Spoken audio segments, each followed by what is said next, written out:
시편 108편 1절에서 13절까지 말씀입니다. 하나님이여, 내 마음을 정하여 싸우니 내가 노래하며 나의 마음을 다하여 찬양하리로다.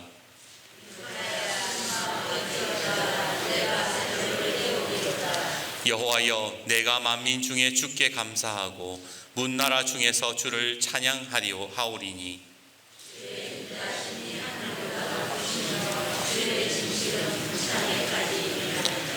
하나님이여, 주는 하늘 위에 높이 들리시며 주의 영광이 온 땅에서 높임 받으시기를 원하나이다.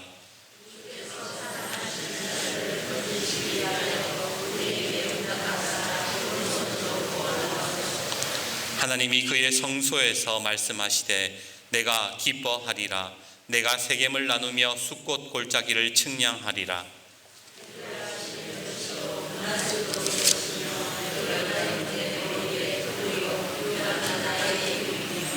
모압은 내 목욕통이라. 에돔에는 내 신발을 벗어 던질지며 블레셋 위에 내가 외치리라 하셨도다.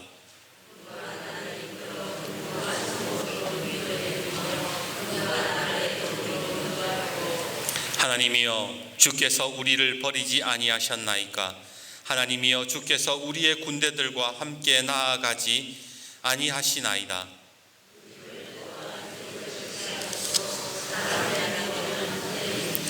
같이요. 우리가 하나님을 의지하고 용감히 행하리니 그는 우리의 대적들을 밟을 자이심이로다. 미국 그레이스 침례교회 담임 목사인 레슬리 풀린이라는 목사님은 예수 닮기라는 책에서 이런 이야기를 합니다. 이 목사님이 몇 년 전에 그 할머니 권사님 집에 신방을 갔대요. 당시 권사님은 집안에 큰 어려움을 겪고 있었는데 목사님이 기도도 해주고 위로를 건네려고 신방을 갔던 거예요. 그렇게 신방을 끝내고 권사님과 함께 차를 마시는데 권사님이 갑자기 벽에 있는 그림을 가리키더니 이렇게 말하더래요. 목사님, 저 그림에 뭐가 보이세요? 그 그림이 뭔지 궁금하시죠? 제가 주보 앞에 실어놨습니다. 주보 앞에 그림을 보시면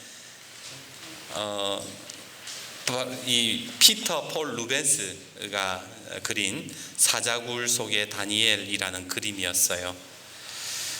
그런데 이 할머니 권사님이 목사님에게 이 그림에서 뭐가 보이냐라고 물었던 겁니다. 여러분은 이 그림에서 뭐가 보이세요? 뭐 사자 몇 마리 하고 그 앞에 뒹굴고 있는 해골 바가지 있고, 그죠? 다니엘이 몸이 이렇게 좋은지는 모르겠지만 다니엘 이렇게 보여요. 목사님도 대수롭지 않게 대답을 했대요. 뭐 사자들 아주 사나워 보이는 사자랑 다니엘이 보이네요. 그러니까 그때 할머니 권사님이 이런 이야기를 하더랍니다. 목사님, 제 생각에는 목사님이 보셔야 할 게 하나 더 있는 것 같아요. 그것은 다니엘 눈이 사자들을 보고 있는 것이 아니라 하나님을 보고 있다라는 거예요. 순간 목사님이 한 대 얻어맞은 듯한 충격을 받게 됩니다. 그리고 책에서 이렇게 고백을 해요. 내가 그 말을 듣는 순간 성령님께서 나를 깨우치셨습니다. 나의 상황이 아닌 주님께로 나의 눈을 돌리면 하나님의 인도하심을 반드시 경험하게 될 것이라는 그 사실이, 그 확신이 제 속에 들어왔습니다. 그렇게 고백을 했다는 거예요.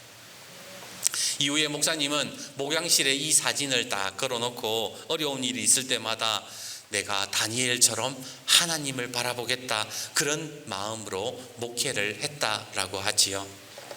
오늘 우리도 살아가면서 사자굴 속에 있는 상황을 경험할 때가 있지 않습니까? 사자들의 표정을 한번 보세요. 이빨을 드러내고 으르렁거리고 기회가 되면 언제든지 다니엘을 삼키려고 하고 있잖아요. 그럼에도 불구하고 지금 다니엘의 시선이, 다니엘이 바라보고 있는 곳이 바로 하나님께 향해 있더라는 겁니다. 사실 하나님을 바라봅시다라는 설교는 너무 많이 들어가지고 식상하게 느껴지기도 합니다. 그러나 정말 진실되게 내 마음을 들여다보면 여전히 내가 주님을 바라보고 있는가라는 질문을 던졌을 때에 그렇습니다, 나는 주님을 바라보고 있습니다라고 대답하기가 참 어렵다라는 거예요. 오늘 이 자리에 계신 여러분에게 묻겠습니다. 지난 일주일간 여러분이 어떤 일을 경험하고 어떤 일을 당하셨는지는 제가 모르지만 그 순간순간에 다니엘처럼 사자굴에 있다 할지라도 내가 지금 하나님을 바라보고 있다, 내 영혼의 시선이 하나님을 향해 있었다, 그렇게 고백할 수 있냐 말입니다. 그러기에 오늘 이 예배의 자리 속에 다시 결단하실 수 있기를 바랍니다. 우리 옆에 분과 인사합시다. 다시 주님을 바라보십시오. 오늘 본문 시편 108편의 다윗은 이렇게 고백을 합니다. 1절 말씀입니다. 우리 1절을 같이 한번 읽어봅시다. 시작. 하나님이여 내 마음을 정하여 싸우니 내가 노래하며 나의 마음을 다하여 찬양하리로다. 다윗이 뭐라고 얘기해요? 저 마음 정했어요, 그러는 거예요. 그런데 뭐 하기로 마음을 정했는가? 바로 노래하고 마음을 다해서 하나님 찬양하겠다라고 그렇게 정했다라는 거예요. 그런데 여기에서 오늘 본문에서 우리가 알아야 할 중요한 사실이 하나 있습니다. 그것은 지금 다윗이 이렇게 노래를 할 때가 언제였냐라는 거예요. 다윗이 이 노래를 시편 108편을 지을 때의 상황이 어떠했는가? 오늘 본문의 배경은 다윗이요 이스라엘의 왕으로 즉위한 지가 얼마 안 됐을 때였습니다. 문제는 왕의 즉위를 했는데 문제는 아직 이스라엘 내에 이 다윗을 왕으로 인정하지 않는 사람들이 있었다라는 거예요. 왜냐하면 죽은 사울왕하고 사울이랑 요나단이 죽었잖아요, 전쟁에서. 근데 사울의 손자 무비보셋이 여전히 살아 있었던 거예요. 그러니까 사람들이 뭐라 그래요? 정통성이 누구한테 있다? 무비보셋에 있다라고 얘기를 한다라는 거예요. 게다가 사울이 다윗을 얼마나 싫어했습니까? 사울의 부하들이요 하루가 멀다 하고 다윗 죽이러 쫓아다녔어요. 그런데 그 사람들이 다윗을 왕으로 세우고 싶겠습니까? 안 그렇죠. 다윗을 인정하려 들지 않는 겁니다. 정통성을 따져도 왕이 될 수 없는 사람이고 아무리 하나님이 기름을 부으셨다 해도 그들은 여전히 다윗에게 비협조적이고 다윗을 싫어했던 거예요. 그런데 아직 왕권이 제대로 정립이 되지 않은 상황 속에서 갑자기 주변국인 모압과 에돔, 블레셋이 갑자기 연합해서 쳐들어왔던 거예요. 그러니까 얼마나 이 다윗이 마음이 힘들었겠습니까? 겉으로 내색은 못하고 속은 한없이 타들어가는 거예요. 이걸 전쟁을 벌여야 되나 말아야 되나? 이걸 어떻게 지금 해결해 나가야 되나? 왕권도 제대로 안 잡혀 있는데. 그래서 11절과 12절을 보세요. 다윗이 뭐라고 한탄을 하는가? 11절 12절입니다. 누가 나를 이끌어 견고한 성읍으로 인도해 드리며 누가 나를 에돔으로 인도할꼬? 하나님이여 주께서 우리를 버리지 아니하셨나이까? 하나님이여 주께서 우리 군대들과 함께 나아가지 아니하시나이다. 하나님이 안 도와주시는 것 같다는 거예요. 나는 지금 너무 절박한데, 나는 지금 너무 답답한데 하나님이 도와주시지 않는 것 같다라는 거예요. 하나님이 살아계시지 않는 것 같다라는 거예요. 되는 일 하나도 없고 막막하고 두려운 상황이었던 겁니다. 그런데 그런 상황에서, 막막하고 두려운 상황에서 다윗이 지금 어떻게 하는가, 그게 중요하더라는 거예요. 다윗이 뭐라 그래요? 이런 상황에서 나는 지금 마음을 정했다라는 거예요. 마음을 다하여 하나님을 찬양하겠습니다. 이게 시편 108편의 말씀이라는 거예요. 우리 1절 말씀 다시 한 번 더 이 의미를 생각하면서 같이 한번 읽어봅시다. 시작. 하나님이여 내 마음을 정하여 싸우니 내가 노래하며 나의 마음을 다하여 찬양하리로다. 찬양할 마음이 들어서 부르는 게 아니에요. 감사한 마음이 들어가지고 찬양하는 게 아니에요. 지금 이 상황 속에서 내 마음을 결단했던 거예요. 왜? 하나님은 살아계시기 때문에. 오늘 주보 하단의 사진도 한번 보시겠습니까? 이 사진의 주인공은 박신영 씨라는 사람인데, 이 여성은 광고 마케팅 공모전 1등을 무려 23번이나 한 엄청난 경력을 가진 사람이에요. 뭐 광고 마케팅 23관왕, 우리가 그냥 그런가 보다 이렇게 생각하겠지만 사실은 이게 엄청난 일이에요. 왜냐하면 여러분, 삼성, LG 이런 큰 대기업들이 기업의 총수들의 마음을 움직인다는 게 쉬운 일이 아니에요. 그 사람들도 엄청 똑똑한 사람들이에요. 그 사람 돈에 아주 민감한 사람들이에요. 그런 사람들의 마음을 움직여가지고 23번이나 1등에서 광고 마케팅을 한다라는 거는 이 엄청난 일이라는 겁니다. 혹시 운이 좋아서 그런 걸까? 아니에요. 이 박신영 씨가 쓴 삽질정신이라는 책을 보면 이 여성이 진짜 마케팅을 준비하면서 수없이 맨땅에 헤딩하고 실패를 경험한 게 한두 번이 아니었어요. 근데 여러분도 아시다시피 사람이 계속해서 실패하고 계속해서 그런 안 좋은 소리를 들으면 어떻게 돼요? 마음이 좌절할 수밖에 없잖아요. 그런데 이 박신영 씨는 아무리 무슨 소리를 듣고 아무리 빠꾸를 당하고 아무리 문제가 생겨도 좌절하는 법이 없더라는 거예요. 실패하면 또 기획하고 바꾸고 또 만들고 또 요거도 먹고 새로운 기획을 그냥 삽질하듯이 그냥 무주구장창 그냥 만들어냈던 겁니다. 그리고 그것이 경험이 되고 경력이 되어가지고 최고의 자리에 오르게 되었던 거예요. 근데 이 여성이, 이 신영 씨가 어떻게 해서 이런 이 좌절하지 않는 마음을 갖게 됐는가? 그녀의 간증을 들어보면 이렇습니다. 새롭게 하소서라는 프로그램에, CBS 새롭게 하소서라는 프로그램에 나와서 간증을 했는데 이런 이야기를 해요. 저희 아버지는요, 뭘 물으면 항상 똑같은 말만 했어요. 신영아, 하늘을 바라봐. 아빠, 나 실은 친구들이랑 싸워가지고 이런 문제가 생겼어. 어떡하지? 신영아, 하늘을 바라봐. 아빠, 나 속상해. 신영아, 하늘을 바라봐. 그런 아버지가 너무 싫었던 거예요. 맨날 말만 하면은 하늘을 바라보라 그러고 아무 생각 없고 무책임하게 말하는 것 같았어요.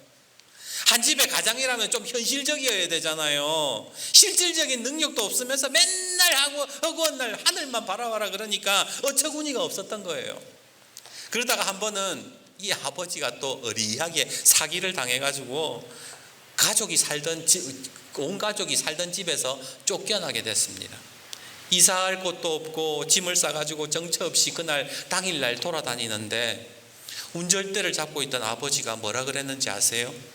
신영아, 하늘을 바라봐. 우리는 하나님이 예배하신 곳으로 간단다. 그러니까 속이 터지는 거예요. 지금 당장 돈도 하나 가진 돈도 요만큼밖에 없는데 갈 데도 없는데 아버지가 운전대 잡고 한다는 말이 그런 소리를 하니까 이제는 화가 나니까 이 신영 씨가 엄마에게 따졌어요. 엄마는 이제 어떻게 할 거야? 그러니까 엄마가 뭐라 그러느냐? 하나님이 순적하게 인도하실 거야. 기가 막혀서 말이 안 나오는 거예요. 사실 뭔가 믿는 구석이 있는가 싶었어요.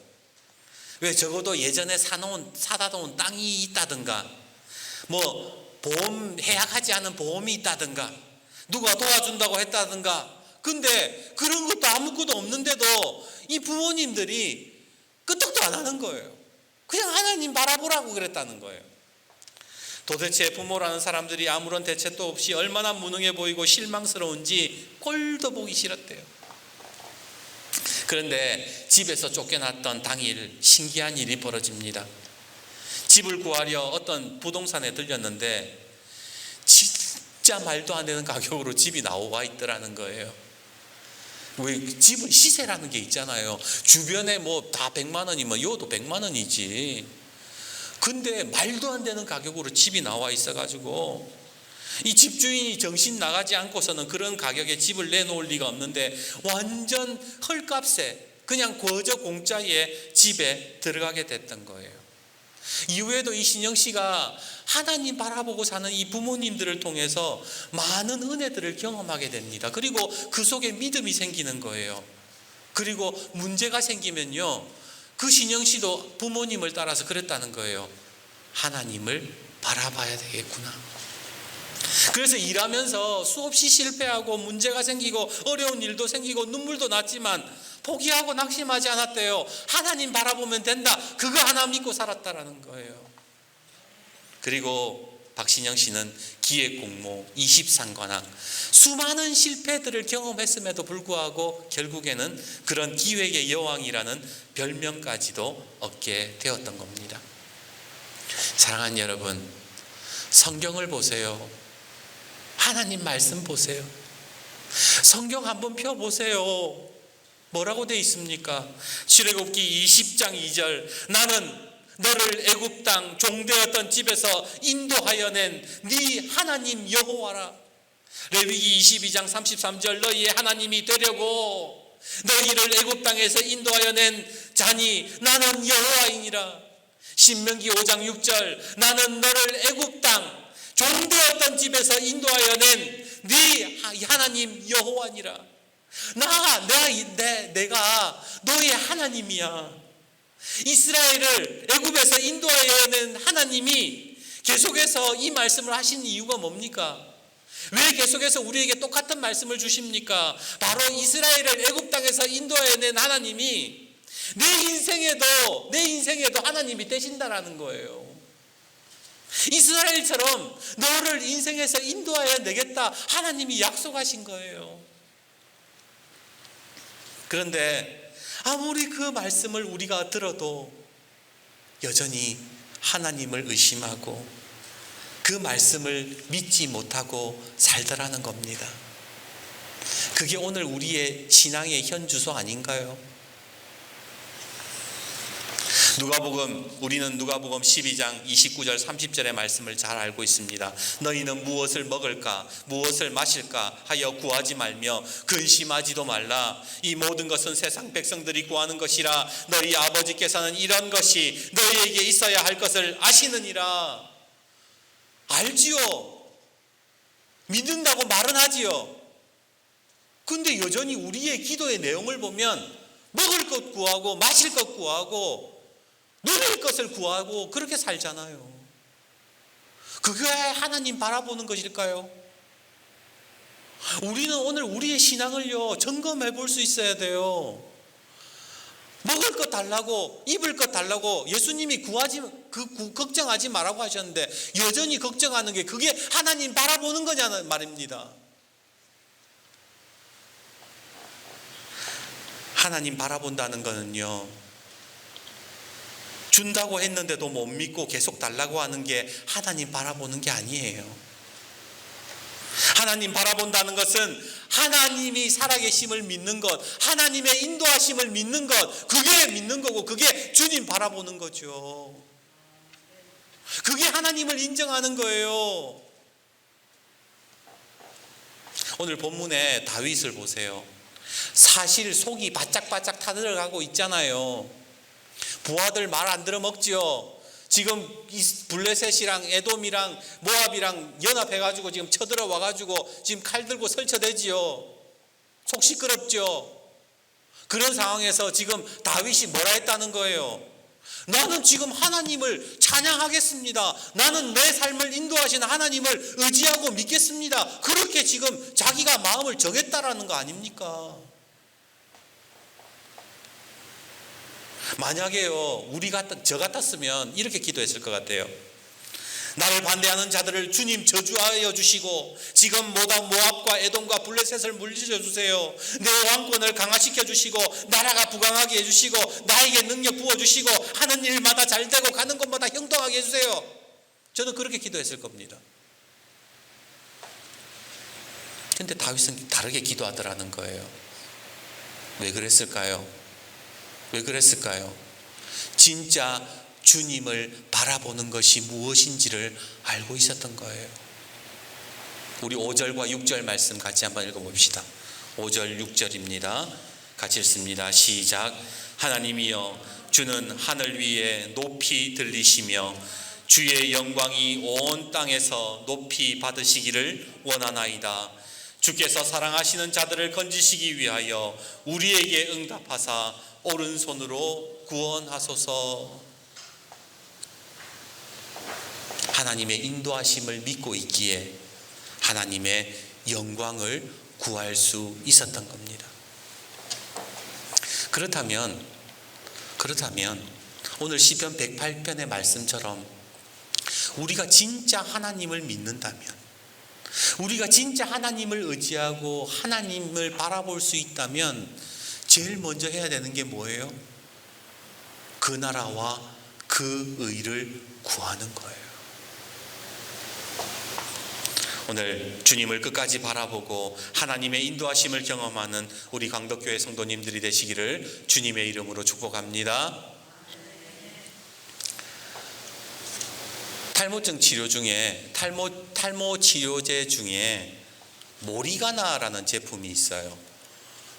저는 아직 안 써봐서 모르겠는데, 이 모리가나, 털모자 써서 머리가 자란다 이런 뜻이겠죠. 모리가나를 발명한 분이 면목제일교회 조기원 장로님이신데, 이 장로님은 1990년에 이 공사장 그 신촌 세브란스 병원 그 증축 공사를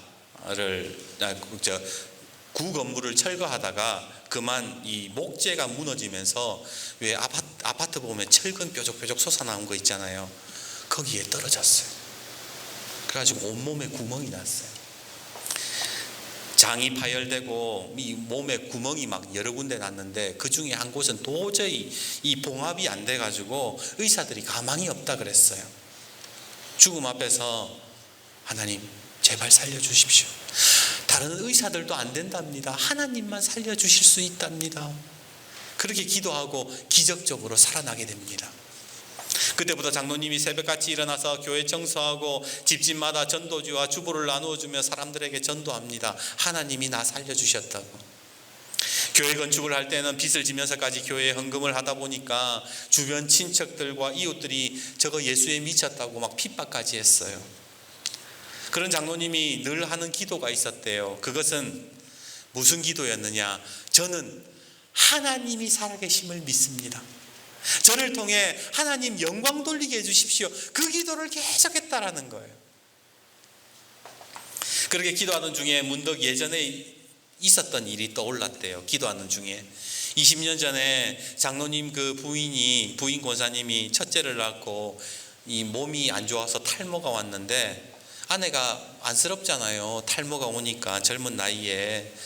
그래서 예전에 자기가 그 아내를 위해서 동의보감 책을 연구하면서 검정콩, 검정깨 하여튼 검은색 곡식 모아가지고 갈아서 마시게 하면은 효과가 좋다 이렇게 해가지고 이 아내에게 줬는데 이 아내 머리에서 솜털 같은 게 나가지고 탈모가 치료됐다라는 거예요. 막 주변에 소문이 나가지고 나도 좀 주시오 이렇게 막 입소문이 탔었죠. 그 생각이 딱 났던 겁니다. 그러면서 이게 하나님의 뜻인가? 그러면서 제품을 개발하기 시작하고 모리가나라는 제품을 만들어냅니다. 이 모리가나는 우리나라에서는 그렇게 막 이게 알려지기 전에 어디에서 대박이 나냐면 일본에서 대박이 나요.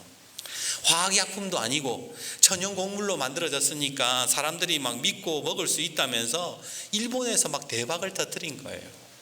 이후에 한국식품 최초로 한일 교류제 코리아 슈퍼 엑스포 2000에 초대되기도 했고, 그때만 해도 모리가나는 전 세계 탈모 시장을 압도할 기업으로 평가가 되기도 했지요. 이후에 장로님의 그 이야기를 들어보면 모리가나 사업 이후에도 어려움이 많았어요. 사기 당해가지고 난리도 아니었고 짝퉁 하여튼 유명하면 짝퉁 많이 만들어내잖아요. 짝퉁을 만들어냈는데 중국 제품이 막 짝퉁을 만들어냈는데 그것 때문에 고발을 당해가지고 형사소송도 당하고 막 그랬대요. 근데 그런 여러 가지 어려움이 있을 때마다 하나님은 살아계신다, 그 마음 가운데에 한 가지 결단을 했던 거예요. 하나님은 살아계신다. 하나님은 역사하시는 하나님이다. 하나님은, 그 하나님이 나를 인도하신다. 그 마음의 결단을 가지고 여기까지 왔다라는 겁니다. 제가 말씀을 준비하면서 찬송가 384장이 생각이 나요. 나의 갈 길 다가도록 예수 인도하시니 내 주 안에 있는 긍휼 어찌 의심하리요. 믿음으로 사는 자는 하늘 위로 받겠네. 무슨 일을 만나든지 만사 형통하리라. 나의 갈 길 다가도록 예수 인도하시니, 그 믿음을 가지고 있는 게 예수님 바라보는 거예요. 오늘 진정 하나님이 살아계심을 믿고 하나님의 인도하심을 믿는다면 오늘 여러분도 다윗처럼 결단하시기를 바랍니다. 다윗처럼, 오늘 시편 108편의 다윗처럼 하나님이여 내 마음을 정하여 싸우니 내가 노래하며 나의 마음을 다하여 찬양하리로다. 하나님 영광 받아주십시오. 내 삶을 인도하시는 하나님을 내가 믿습니다. 그러니 저는 하나님을 찬양하겠습니다. 살아계신 하나님을 바라보겠습니다. 그것이 오늘 시편 108편의 말씀이더라는 거예요. 마태복음 6장 33절에 예수님도 우리에게 똑같이 말씀하시잖아요. 그런즉 너희는 먼저 그의 나라와 그의 의를 구하라. 그리하면 이 모든 것을 너희에게 더하시리라. 하나님 찬양하는 게 먼저라는 거예요. 그러기에 여러분 담대하십시오. 지금 여러분들이 어떤 일들을 경험한다 할지라도 담대하십시오. 하나님의 살아계심과 인도하심을 믿고 하나님께 찬양하고 하나님께 영광 돌리면 하나님께서는 저와 여러분의 인생을 책임져 주시고 우리의 삶에 기름을 부어 주실 것입니다. 그러기에 먼저 하나님께 감사하고 찬양할 수 있는 우리 강덕교회 성도들이 되시기를 주님의 이름으로 축복합니다.